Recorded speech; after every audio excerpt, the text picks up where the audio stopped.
습니다. 호세아 10장 12절에서 13절까지 말씀이고요. 제목은 지금은 너희 묵은 땅을 기경할 때라 라는 제목입니다.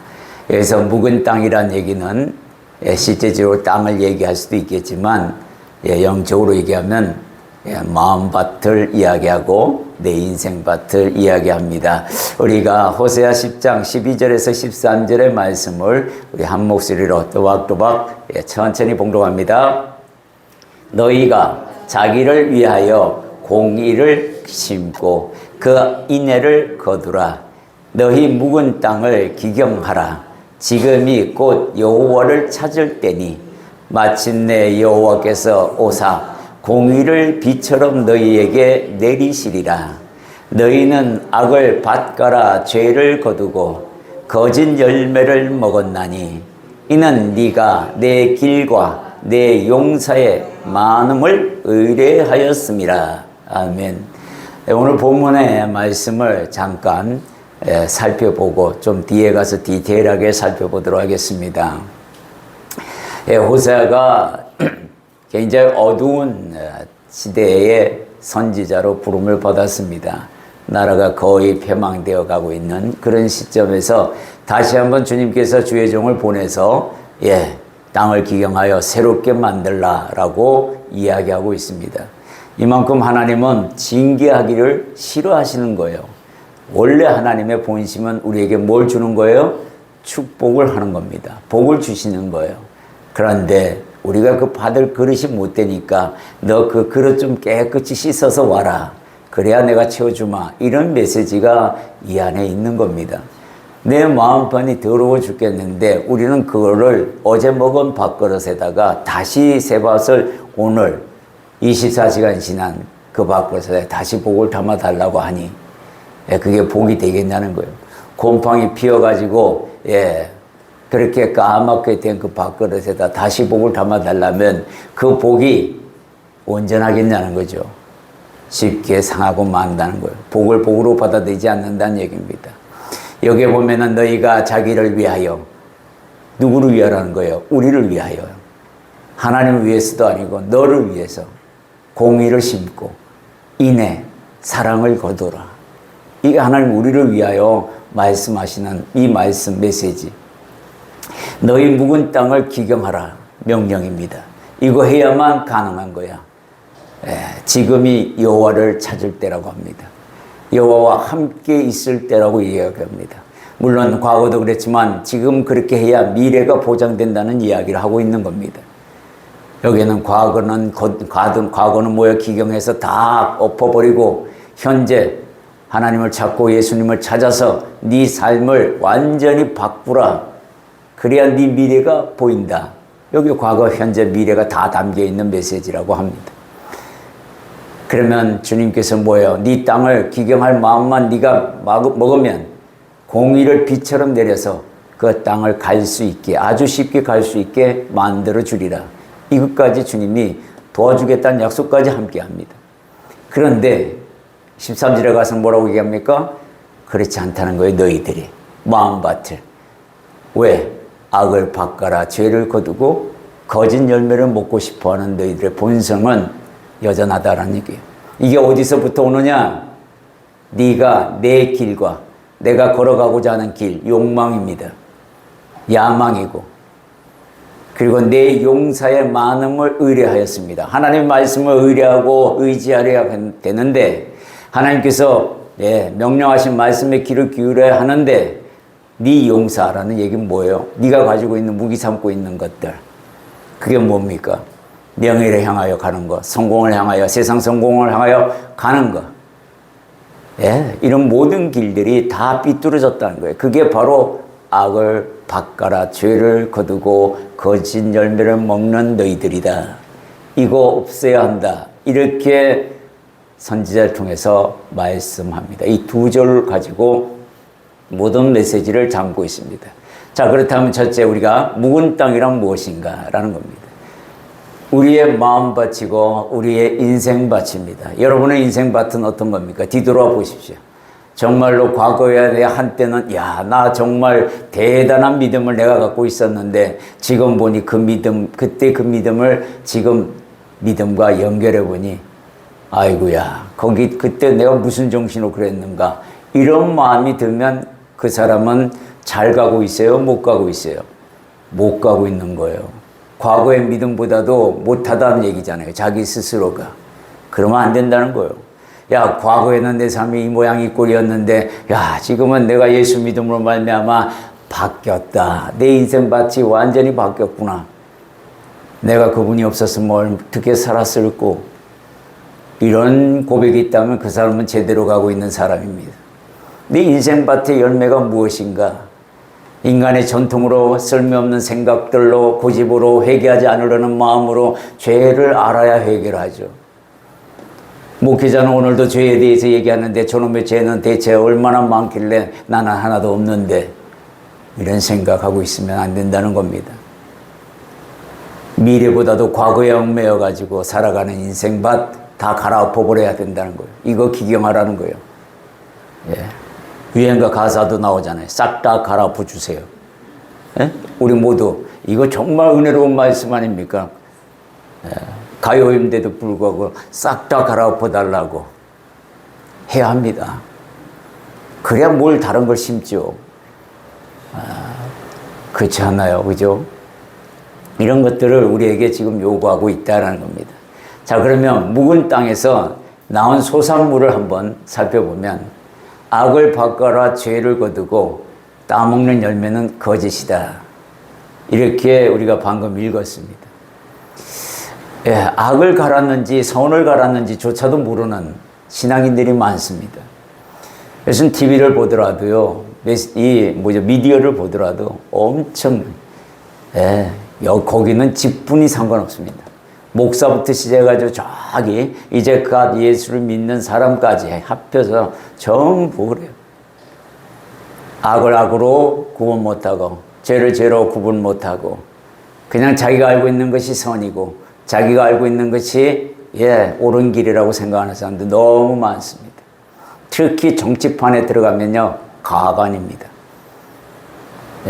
지가 무조건 옳대요. 말씀에 근거하고 얘기하면은 그것도 상관없습니다. 내가 옳아. 아니, 예수 믿는 사람이 하나님의 말씀을 중심으로 해야지 왜 정치꾼들의 사기꾼들의 말을 믿고 그대로 따르는 겁니다. 정치꾼들은 정도가 없습니다. 다 그래요. 국회의사당에 가보십시오. 예수 믿는 사람 있어요, 없어요?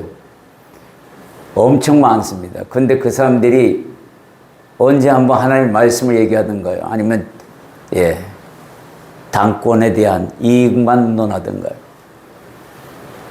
거짓 진짜 많습니다. 하나님의 말씀을 전혀 배제합니다. 마음이 두지를 않아요. 악을 바꿔라도 악을 가는지도 모르고 거짓의 열매 나중에는 어떻게 됩니까? 구원 못 받아요. 거짓 열매로 어떻게 구원을 받습니까? 그죠? 이 얘기를 하고 있는 거잖아요. 네가 네 길과 네 용사, 즉 네가 무기 삼은 것들 가지고 네 평생 살았는데 모양은 그리스도인이구나. 안 된다는 겁니다. 절대 있을 수 없는 일이야. 이 얘기를 합니다.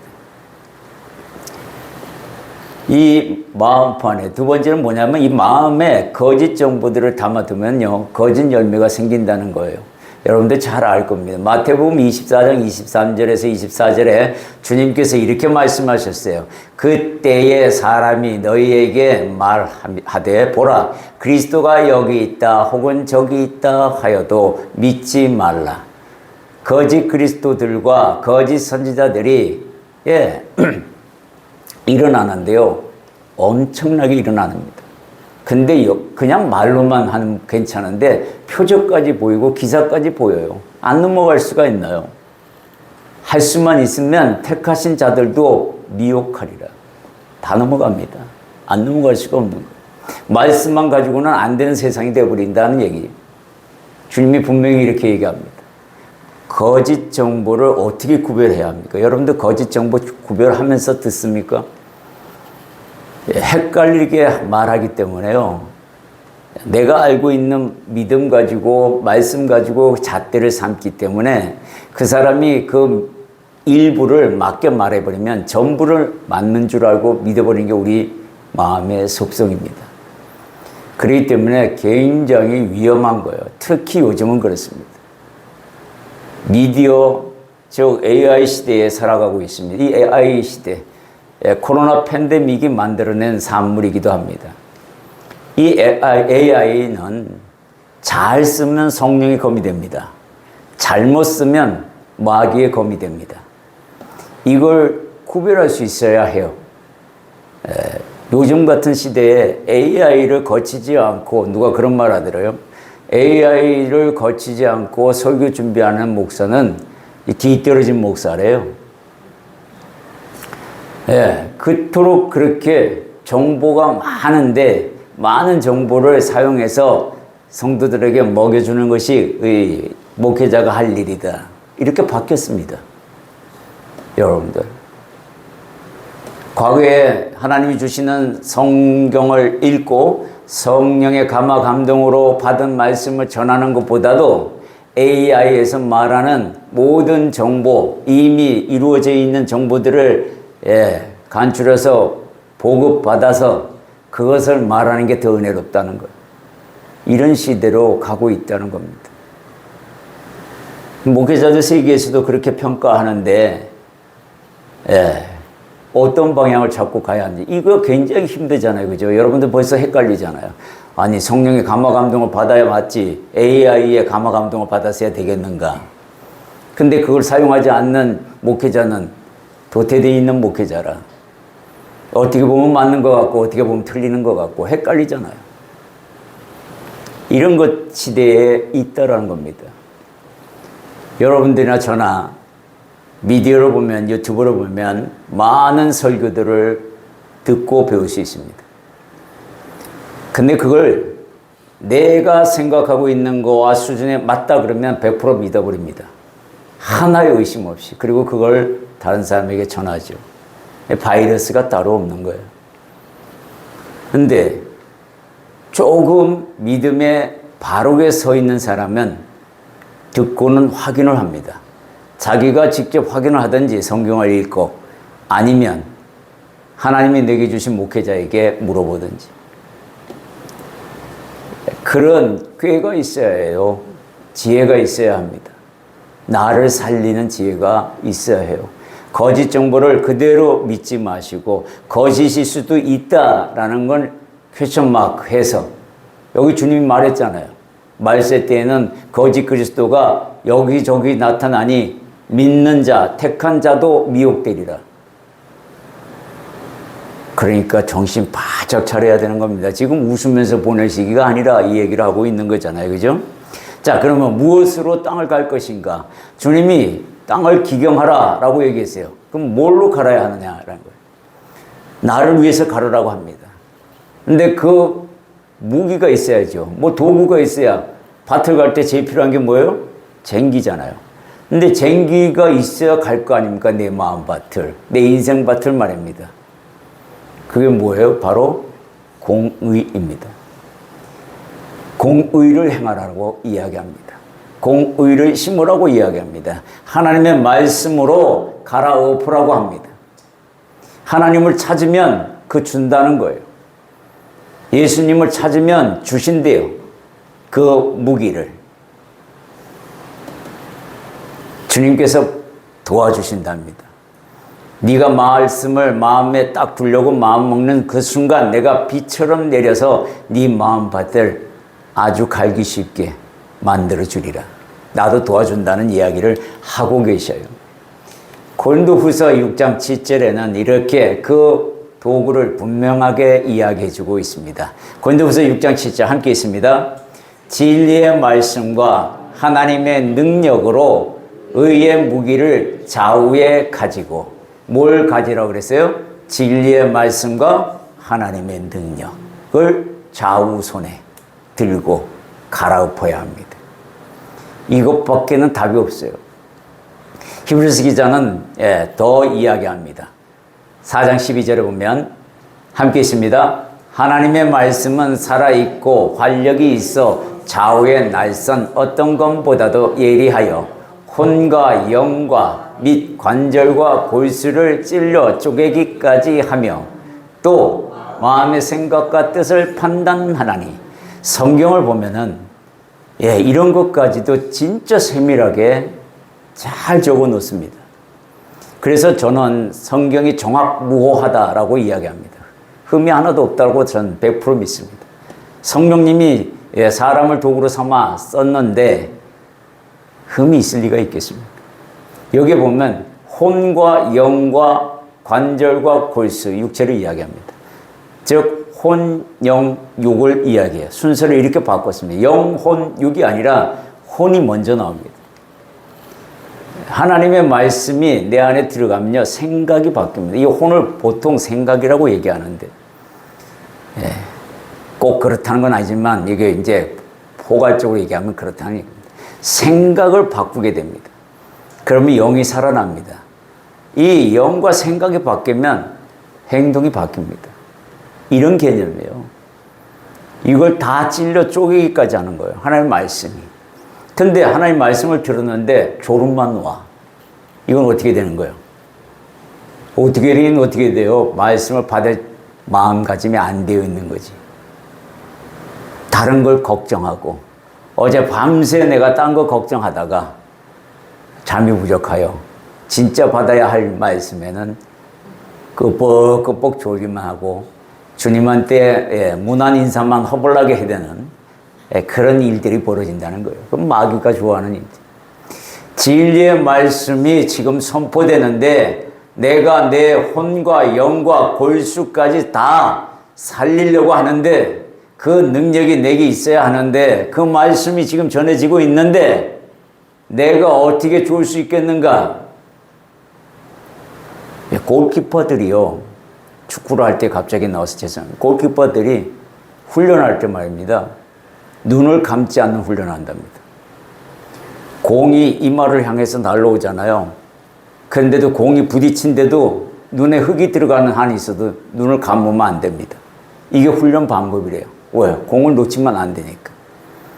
지금 하나님의 말씀을 그런 식으로 받아야 한다는 얘기를 하고 있는 거예요. 두 눈 부릅뜨고 받아들여야 한다. 이렇게 돼야 마음밭을 갈 수 있습니다. 쉽게 가려고 주님만 계속 일하고 나는 쉬워. 주님도 해도 모르겠다. 야, 니도 일하는데 내가 어떻게 일하냐. 이렇게 돼버리면 문제 심각해지는 거예요. 그죠? 자, 기경을 했습니다. 그러면 뭘 심어야 하는지 알려줍니다. 기경한 땅에 무엇을 심을 것인가 한번 살펴보겠습니다. 공입니다. 말씀을 심어야 합니다. 말씀을 행해야 합니다.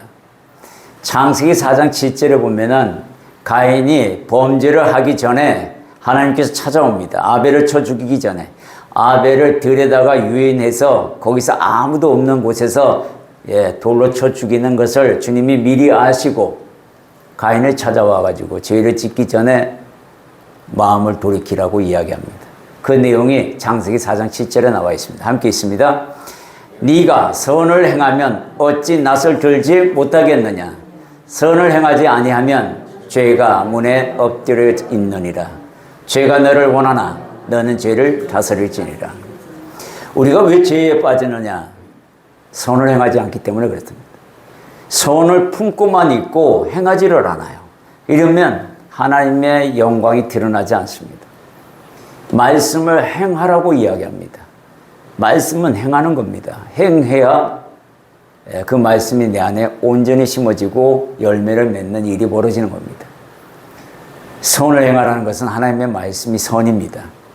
그걸 행하지 아니하면 죄가 바로 문 앞에서 도사리고 있답니다. 공격하려고. 상상해 보십시오.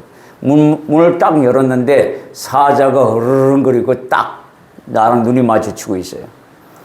죄가 이게 우는 사자처럼 덤벼드는 마귀에 비교하는데요. 사자가 나를 째려보고 있습니다. 그러면 나갈 수 있어요? 없어요? 나가면 잡혀먹으니 현명한 사람은 문을 다시 닫죠. 못 나갑니다. 근데 저 사자를 어떻게 내쫓냐는 거예요. 내 문 앞에 있는데. 주님은 뭘 얘기합니까? 성령의 검을 취하라고 합니다. 성령의 검을 취하여 그와 대적하라고 합니다. 선을 행하는 마음부터 시작합니다.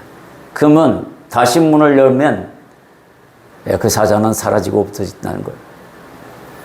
이게 바로 내가 도전하려고 하나님의 말씀의 검을 딱 꺼내는 순간 우는 사자처럼 덤벼드는 이 죄가 사라지고 없어진다는 얘기를 하고 있어요.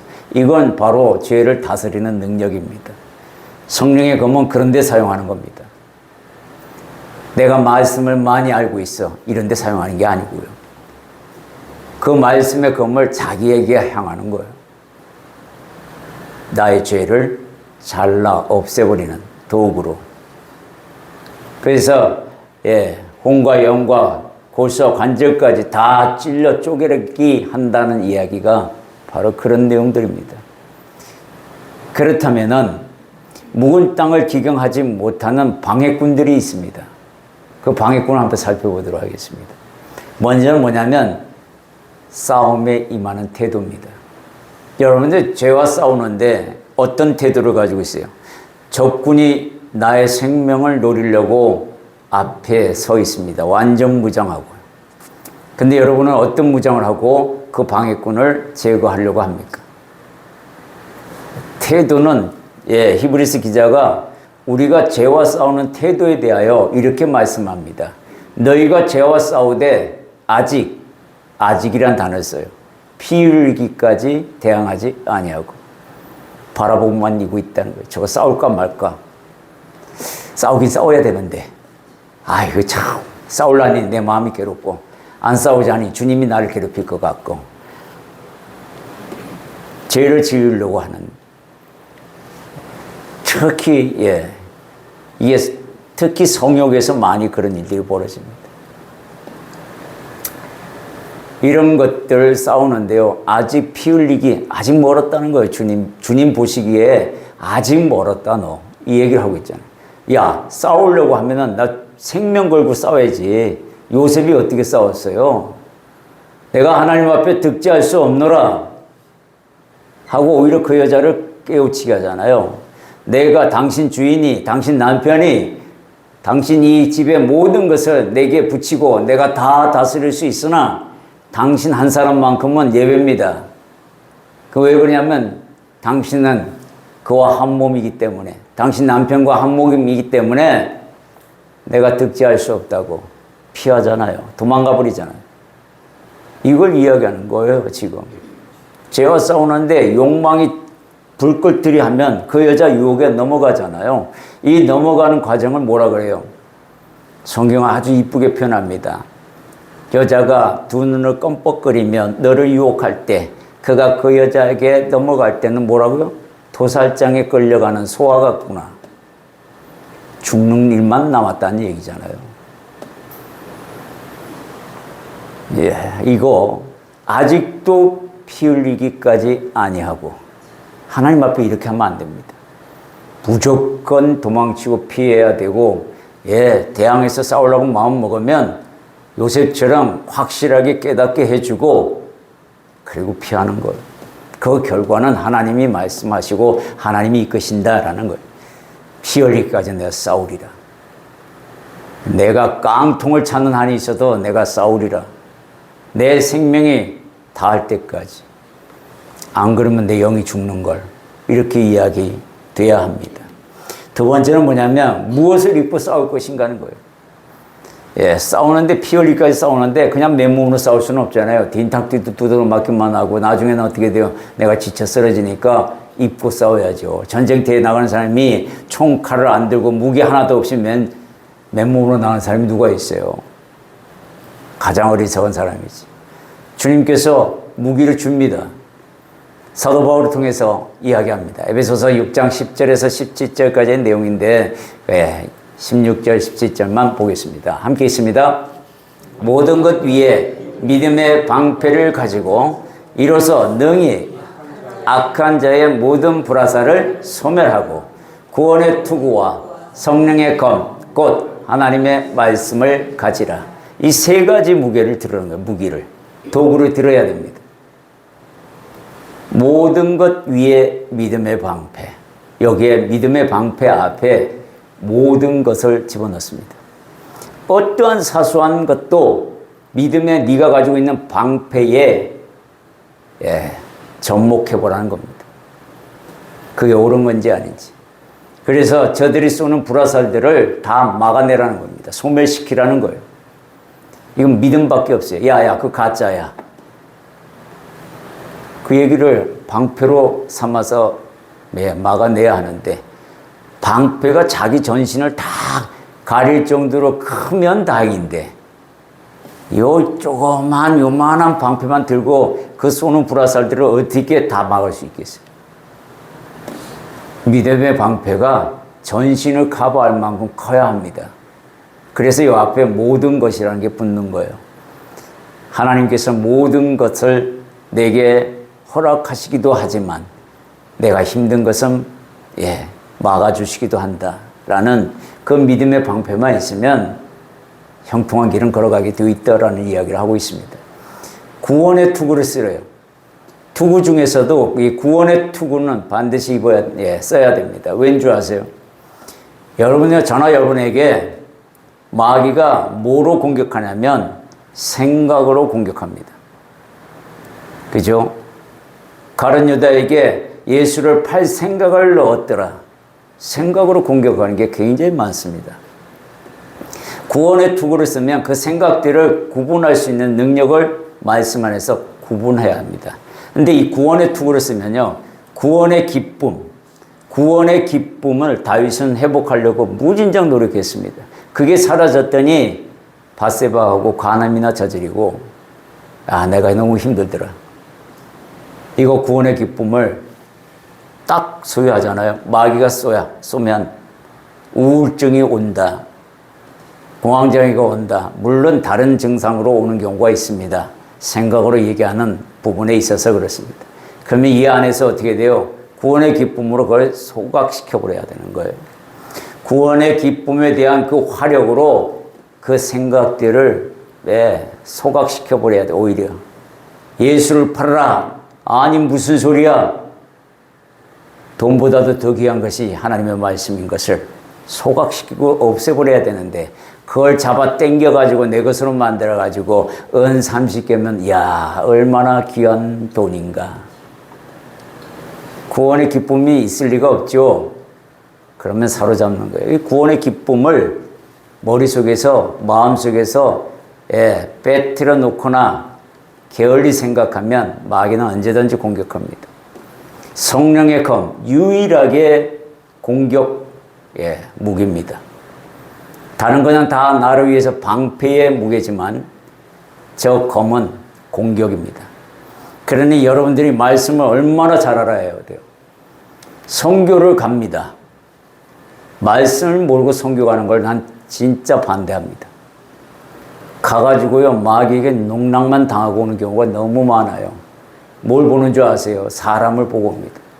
저 사람 갔다 와서 저 사람은 저런 사람이야, 이런 사람이야, 자평가하고 잣대를 대고 왜 선교 갔는지 모르겠어요. 그 사람 비판하라고 가는 게 아니죠. 어떤 한 사람이 그랬어요. 하나님의 응답을 받으러 가는데 모 프로그램에서 7명인데 7명이 다 응답을 뭘 받았냐면, 예를 들어서 이렇게 어느 교회를 간다고 해요. 섬기려고. 그러면 응답을 7명한테 다 묻습니다. 그러면 한 사람씩 대답해요. 십자가가 있는 교회고요. 붉은 벽돌이 있는 교회고요. 한 사람한테 다 그걸 짜집어가지고 그 교회를 찾아가는. 나는 이렇게 응답받는 걸 진짜로, 이게 뭐 하는 짓인가, 이런 생각도 듭니다. 그런데 거기서 한 장로님이 꿈을 꿨대요. 버스하고 자기 차하고 충돌하는 꿈을 꿔가지고 깜짝 놀라서, 이 사람이 과거에 교통사고 트라우마가 있는 사람이었어요. 그래서 너무너무 식은땀이 나고 아침에 일어나가지고 이거 가야 되나 말아야 되나 부진정 고민했답니다. 그러다가 저하고 꿈 얘기를 해서, 목사님 어떻게 생각합니까? 이 꿈 내용을. 내일 모레면 길을 떠나야 하는데 주님 앞에 잠깐 기도하고 응답해 주었습니다. 제가 꿈에 대한 해몽이 있다는 얘기가 아니고 그때그때 달라요. 그렇지만 주는 거에 대해서는 얘기합니다. 가셔서 의논할 때에 장로님의 의견을 접으세요. 그럼 부딪히지 않을 겁니다. 다중의 말씀에 귀를 기울이고 그들의 말에 동참하시고 어그리하십시오. 동의하십시오. 그러면 사고 안 납니다. 그 말을 100% 믿고 갔대요. 그랬더니 진짜 의견 충돌이 일어났는데 핏대가 올라 죽는 줄 알았답니다. 그래가지고 어떻게 해요? 꿈대로 또 목사님 말씀대로 이를 악물고 참고 수긍했답니다. 사람들이 저보고 바뀌었다고 하더래요. 장로님 왜 그렇게 바뀌셨어요? 과거에 보여냈던 거는 이런 소리 하면 저 한번 틀림없이 한번 뭐라고 할 것 같은데 그런데 그렇게 하지 않은 걸 보고 바뀌었다고. 바로 이런 겁니다. 말씀을 정말로 무기로 삼고 하나님 말씀대로 하면 마귀도 어떻게 못하더라. 이런 것을 기억해야 합니다. 믿음을 온전히 갖추라라고 말씀합니다. 사도행전 19장 14절에서 16절에 보면요. 유대의 한 제사장 스게야의 일곱 아들이 있었어요. 사도 바울이 귀신을 막 내쫓고 그런 역사가 있는 걸 보고는 본인들도 가가지고요. 귀신 들린 자에게 예수 그리스도 이름으로 명하느니 사탄아 물러가라. 그랬더니 이 악기가 들린 사람이 이 악기 들린 조종하는 이 사람의 입을 통하여 뭐라고 얘기하냐면 이렇게 얘기합니다. 내가 예수도 알고 바울도 알거니 너는 누구냐? 그래가지고 그냥 들고 일어나 그 7명을 다 작사를 내버렸다는 거 아닙니까? 거의 벗은 몸으로 도망갔대요. 이 믿음 없으면 이렇게 당한다는 거예요, 마귀에게. 그러면 어떻게 해야 돼요? 대항할 믿음이 없으면 어떻게 해야 합니까? 뭔가 방법이 있어야 될 거 아니에요. 마가복음 9장 23절 24절 그 해답이 나와 있습니다. 우리 함께 읽습니다. 예수께서 이르시되 할 수 있거든이 무슨 말이냐? 믿는 자에게는 능히 하지 못할 일이 없느니라 하시니 곧 그 아이의 아버지가 소리를 질러 이르되 내가 믿나이다. 나의 믿음 없는 것을 도와주소서 하더라. 믿음이 없으면요, 도와달라고 주님 앞에 기도해야 돼요. 윽박 지르고 한다고 해서 될 문제가 아닙니다. 주님, 나의 믿음 없음을 도와주소서. 이거면 간단하게 해결되잖아요. 그런데 믿음 없는 것을 어떻게 도울 것인가? 내가 훈련을 통해서 나아가야 합니다. 말씀의 훈련. 여러분들 말씀 진짜 많이 요즘대로 알아야 합니다. 여러분들 가장 많이 알고 있는 거 세상 지식 어떤 경험보다도 내가 지금 주의 종의 길, 주님의 자녀의 길을 걸어간다 이만 하나님 말씀이 그것들보다 더 위에 있어야죠. 그래야 대항할 힘이 생기는 겁니다. 이런 말씀들, 땅을 기경하고 갈아엎은 이런 인물들이 있습니다. 하나하나 살펴보도록 하겠습니다. 잠깐. 첫 번째는 뭐냐면 요시아예요. 이 요시아 임금은 종교 개혁을 일으킵니다. 아버지가 아몬이고 할아버지가 므낫세요. 그 위 증조 할아버지가 히스기야입니다. 근데 히스기야를 제외한 나머지 두 왕은 악하기도 그지없는 악하기도. 근데 손자로 아들로 태어난 요시아가 오랫동안 우상 숭배로 물들어 있는 백성들을 완전히 다 갈아엎어 버립니다. 하나님의 말씀으로. 왜 그랬을까요? 이 사람은 모세의 율법을 사반이라는 사람이 읽어줍니다. 우리가 이렇게 망조가 된 것은 우리가 섬기는 하나님을 멀리 했기 때문이 아닌가. 그래서요, 말씀에 집중합니다. 그리고 말씀대로 살리라. 내가 말씀대로 행하리라. 백성들을 전부 다 우상 숭배하는 거 멈추게 하고 산당들을 파괴하고 유월절을 다시 섬기고 이렇게 만듭니다. 유월절을 섬기는 데는 뭐라고 되어 있냐면 여기에 보면 요시야 전에도 없었고 후에도 그와 같은 자가 없었더라. 이 율법을 따라서 행하는 것에 대하여 이렇게 얘기하는데, 그럼 다윗은요? 다윗은 유월절에 대한 이야기가 별로 없습니다. 요시야만큼 정말 성교하게 하나님께 전심을 다하여 섬기는 그 유월절은 요시야밖에 없었어요. 이런 것들을 우리가 보고 배워야 한다는 거예요. 갈아엎는다는 것은 이 요시야 왕처럼 그렇게 해야 한다. 두 번째 인물은 느헤미야예요. 느헤미야는 포로 시절에 있는, 근데 성벽이 다 무너졌습니다. 백성들은 지멋대로 생활합니다. 성전에 왔더니 도비야라는 이상한 놈이 안방을 차지하고 있고, 야 이게 말이 되는 소리나 하면서 하나님의 중심의 삶으로 회복시켜 버립니다. 완전히 칼을 갈아가지고 정말 밤낮을 쉬지 않고 갈아엎어 버립니다. 그리고 그의 마지막 말에 뭐라고 얘기하냐면, 여호와로 인하여 기뻐하는 것이 너희의 힘이다고. 너희의 힘의 근원은 예수를 믿고 그를 통하여 기뻐하는 인생이라고 말하고 있는 겁니다. 세 번째는 세례 요한입니다. 이 세례 요한의 이분은 여호와를 찾을 때이다. 회개해야 한다. 회개를 선포합니다. 회개의 열매를 갖추라 라고 설명합니다. 선포해요. 오늘 죄종을 통해서도 이와 같이 세례 요한처럼 여호와를 찾을 때이니 말세가 가까이 왔으니 찾고 힘을 내라. 회개하라. 너를 살피라. 죄가 있으면 회개하고 자복하라는 거예요. 열매를 취하라. 그래야 된다. 지금은 그럴 때다. 그래야 하면 성령과 불로서 세례를 받으리라. 주님이 이렇게 말씀하고 있다라는 거예요. 네 번째는 사도 바울이에요. 사도 바울은 살인자였습니다. 그죠? 율법으로는 완성된 자요. 유대인들을 굉장히 잘 섬겼던 사람 중에 한 사람입니다. 자기 입으로 얘기해요. 히브리인 중에 히브리인이요. 율법으로는 바리새인이요. 열심으로는 교회를 박해하고 율법으로는 율법의 의로는 흠이 없는 자라. 자기가 흠이 없는 자라고 아예 자부하고 있습니다.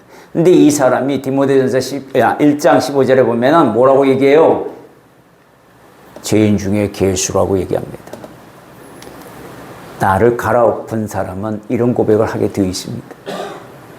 야, 내가 하나님 앞에 비춰보니 이 십자가가 왜 섰는지 내가 알겠구나.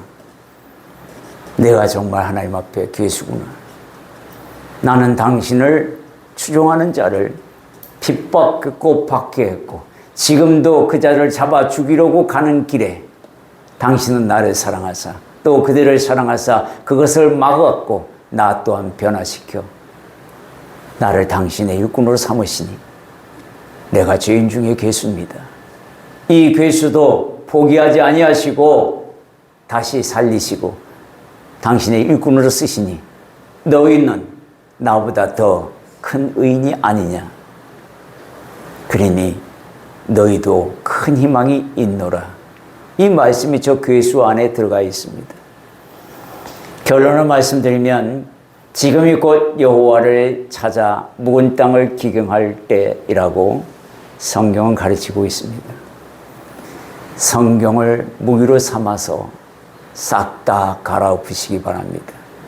이제 거짓 것으로 물들어 있는 나의 묵은 마음밭을 성령의 힘과 의지하여 함께 싹 다 갈아엎는 그런 역사가 있기를 소망합니다. 정리해 드리겠습니다. 호세아 10장 12절에서 13절의 말씀으로 지금은 너희 묵은 땅을 기경할 때라 라는 말씀을 전해 들었습니다. 지금 내가 가지고 있는 인간적인 대한민국이라면 특히 문화와 관련된 전통들이 있습니다. 쓸모없는 생각들도 많이 합니다. 고집도 있습니다. 회개하지 않는 마음도 있습니다. 미래보다는 과거에 내가 왜 그딴 짓을 해서 이렇게 됐나, 이 모양 이 꼴로 사나, 이거 가지고 있으면요 발전 못해요. 그게 있었기 때문에 내가 오늘 마음을 새롭게 가지고 주님을 바라보게 되었다고 그걸 힘으로 오히려 도구로 삼는 게 더 현명합니다. 미래를 향해 가야 합니다. 예. 묵은 땅은 기경해야 합니다. 그 소산물들이 바로 죄였고 거짓의 열매였습니다. 무엇으로 땅을 갈아야 하는가? 바로 하나님을 찾고 예수님을 찾아서 공의의 즉 말씀으로 기경을 해야 합니다. 기경한 땅에는 무엇을 심을 것인가? 하나님의 말씀, 공의를 심어야 합니다. 그래야 열매를 거둡니다. 선의 열매를 거둘 수 있어요. 묵은 땅을 기경하지 못하는 방해꾼들을 우리가 살펴보았어요. 싸움의 태도입니다. 피 흘리기까지. 아직도 멀었다 너. 이 소리 들으면 안 됩니다. 그래, 장하다. 지쳐있는 엘리야에게 새 힘을 공급했던 것처럼 우리가 피 흘리기까지 싸워 지쳐있는 그 자기 주님의 자녀를 그냥 버려두지 않습니다. 반드시 찾아옵니다. 우리 그렇게 만들어야 합니다. 무엇을 입고 싸울 것인가?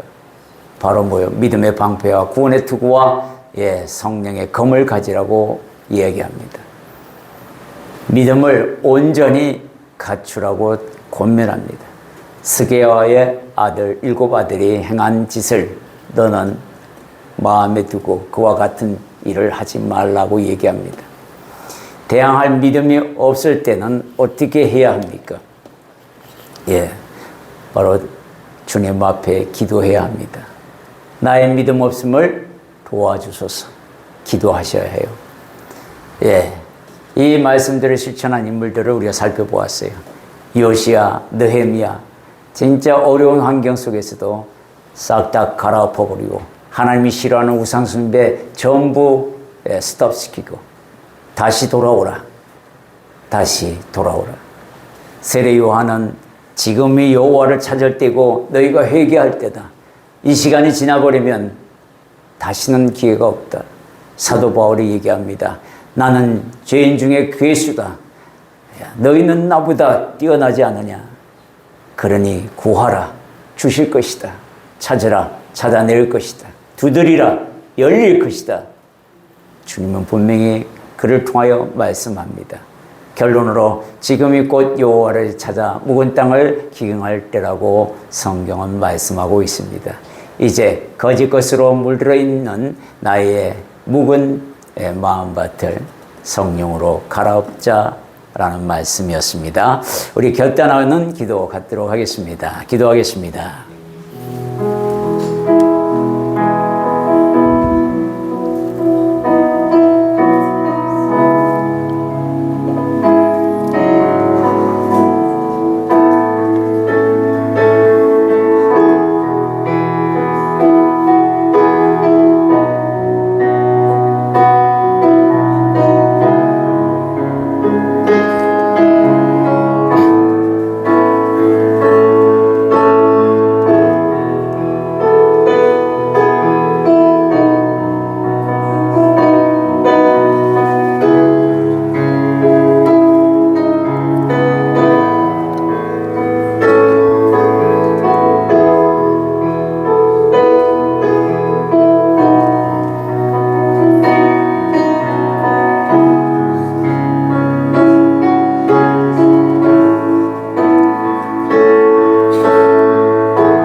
할렐루야. 주님 감사합니다.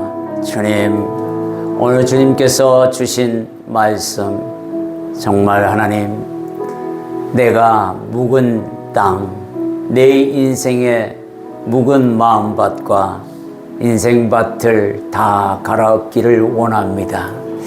주님께서 주시는 도구, 믿음의 방패와 구원의 투구와 성령의 검을 취하라 하셨으니 그것을 취하여 요시야 임금처럼, 느헤미야 선지자처럼, 세례 요한처럼, 사도 바울처럼 그렇게 내가 내 인생을 갈아엎음으로 말미암아 더욱더 주님께 향하는 그 마음으로 또 진리의 말씀으로 가득 차기를 소망합니다.